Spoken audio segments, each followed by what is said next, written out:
3 African countries just kicked out the United States and French militaries, formed a new anti-Western alliance, invited Russian mercenaries to replace them, and almost nobody in the West is talking about it. To understand why, you need to know what France left behind.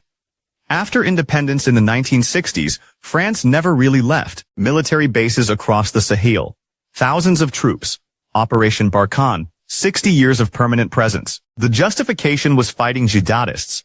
The result? Jihadist violence got worse every single year. Meanwhile, Niger was supplying roughly 15% of France's uranium, the fuel that powers about 70% of French electricity. And Niger, one of the poorest countries on earth. Most of the population doesn't even have electricity. Your uranium powers their cities. Your country stays dark for 60 years.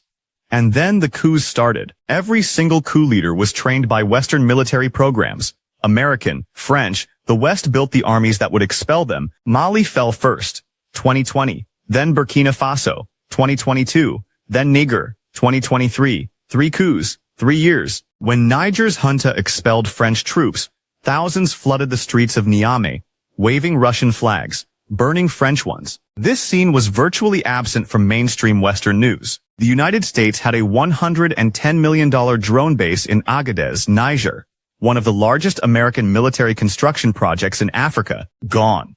The junta revoked the agreement. American forces packed up and left. Then they went further. All 3 nations left ECOWAS, the West African Economic Bloc, and formed the Alliance of Sahel States. Mutual defense pacts. An attack on one is an attack on all. A NATO-style bloc. Explicitly opposed to Western-aligned structures. And then Russia walked in. Within months of Western troops leaving, Wagner Group mercenaries deployed across all 3 nations. Gold mines, airfields, strategic access across the Sahel.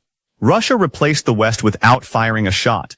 At a fraction of the cost, Mali renegotiated its mining code. The state's share of gold revenue jumped from as low as 10 to 20%, up to 35%.